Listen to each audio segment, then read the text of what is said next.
Good afternoon. I'm Kathy Miller, President of the Texas Freedom Network. We represent over 70,000 supporters across the state of Texas. Earlier this year, we asked biology scholars from the University of Texas and Southern Methodist University to review the biology instructional materials submitted for adoption in Texas. They determined that those materials did a good job of presenting established science when it comes to teaching evolution. I've asked that you have a copy of that report distributed to you today, and I encourage you to consider their recommendations and their reviews in your deliberations of these materials. It will come as no surprise to you that I'd also like to talk about and make some suggested changes for the process you have currently in place for adopting instructional materials. A review of the many problems we found with the process can be instructive as you move forward. First, there are serious questions about the qualifications of some of the people appointed by the review teams to be on the official review teams.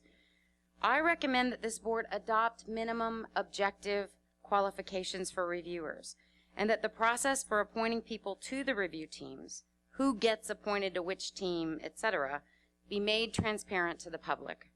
Teachers and scholars in the subject matter should be the overwhelming majority of those performing these reviews. Second, the review process should be transparent. Meetings of the reviewers should be open to the public, so citizens have access to the deliberations of those reviewers and anyone interacting with them. Recommendations that are made to the publisher should be shared with the public as well.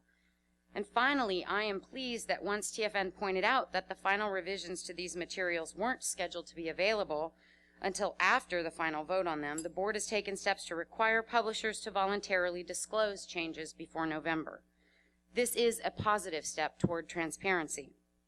However, I would suggest to members of this board that no one should vote to approve materials for use in Texas science classrooms for the next decade that have not been seen in final form.